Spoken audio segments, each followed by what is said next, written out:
السلام علیکم ورحمۃ اللہ وبرکاتہ۔ بسم اللہ الحمدللہ والصلاة والسلام علی رسول اللہ ومن تبعہ ووالاه وبعد۔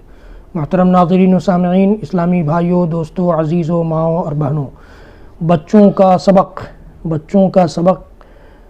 کا جو سلسلہ شروع ہوا ہے اس کے 8ویں ایپیسوڈ میں، 8ویں سلسلے میں، 8ویں کڑی میں ہم اور آپ داخل ہو رہے ہیں۔ وہ ہے اخلاق۔ بچوں، عزیزوں، بچیوں، ہمیں اور آپ کو غور سے سننا چاہیے کہ اخلاق کیا ہے۔ اخلاق کہتے ہیں وہ اچھے کام، وہ اچھی عادتیں جن کو ہم اپنائیں، جو بار بار کیے جا سکیں، جن پر لوگ ہماری تعریف کریں، جن پر ہمیں اچھا انعام ملے، تو یہ اخلاق ہوتے ہیں۔ یہ خلق کی جمع ہے۔ خلق اس کا واحد ہے، سنگلر ہے، اور اس کا پلورل اخلاق ہے۔ اسلام اپنے پیروکاروں کو، اسلام جس دھرم کو، جس مذہب کو ہم لوگ مانتے ہیں بچوں، وہ اپنے پیروکاروں، اپنے ماننے والوں کو عمدہ اخلاق، اچھے اخلاق بنانے کی تلقین کرتا ہے، حکم دیتا ہے۔ اللہ تعالیٰ نے نبی کریم صلی اللہ علیہ وسلم کے اوصاف بیان کرتے ہوئے فرمایا ہے وَإِنَّكَ لَعَلَىٰ خُلُقٍ عَظِيمٍ، کہ بے شک آپ خلق عظیم پر ہیں، یعنی اچھے بڑے اخلاق پر ہیں، اونچے اخلاق پر ہیں۔ قرآن مجید کی متعدد آیتوں میں مسلمانوں کو اعلیٰ عمدہ اخلاق و کردار اختیار کرنے کی نصیحت کی گئی ہے۔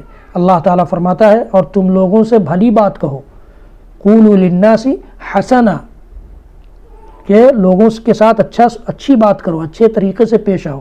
بہت سی احادیث میں اللہ کے نبی صلی اللہ علیہ وسلم جو بولتے ہیں وہ حدیثیں ہیں، حدیث میں بھی اچھے اعمال اور پسندیدہ اخلاق سمجھائے گئے ہیں اور انہیں اختیار کرنے کی نصیحت کی گئی ہے۔ جیسا کہ نبی کریم صلی اللہ علیہ وسلم نے فرمایا ہے کہ تم جہاں کہیں بھی ہو اللہ سے ڈرتے رہو، گناہ کے بعد نیکی کر لیا کرو، وہ نیکی اس گناہ کو مٹا ڈالے گی، اور لوگوں کے ساتھ اچھے اخلاق سے پیش آؤ۔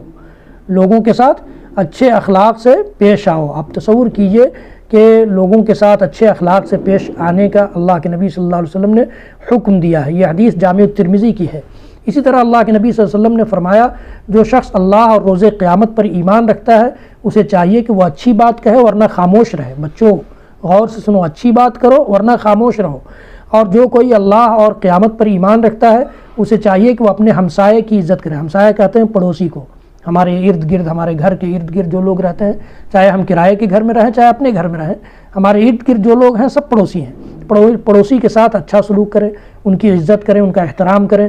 اور جو انسان اللہ اور قیامت پر ایمان رکھتا ہے اسے چاہیے کہ وہ اپنے مہمان کی بھی عزت کرے۔ مہمان آپ کے گھر کوئی آیا اس کو سلام کریں، اس کو قاعدے سے بیٹھائیں۔ یہ حدیث اللہ کے نبی صلی اللہ علیہ وسلم کی امام مسلم رحمۃ اللہ علیہ بہت بڑے محدث ہیں، انہوں نے اپنی کتاب میں ذکر کیا ہے۔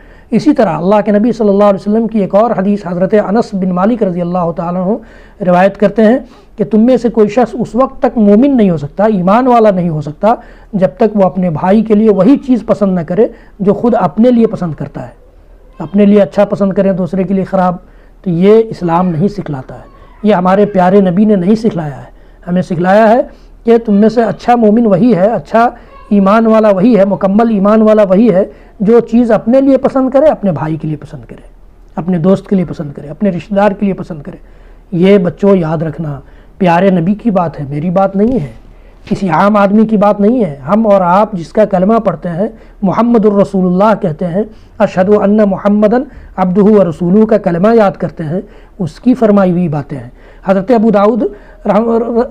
ابو درداء رضی اللہ تعالیٰ عنہ بیان کرتے ہیں کہ اللہ کے نبی صلی اللہ علیہ وسلم نے فرمایا قیامت کے روز مومن کے ترازو میں اچھے اخلاق سے زیادہ بھاری اور وزنی چیز کوئی اور چیز نہیں ہوگی۔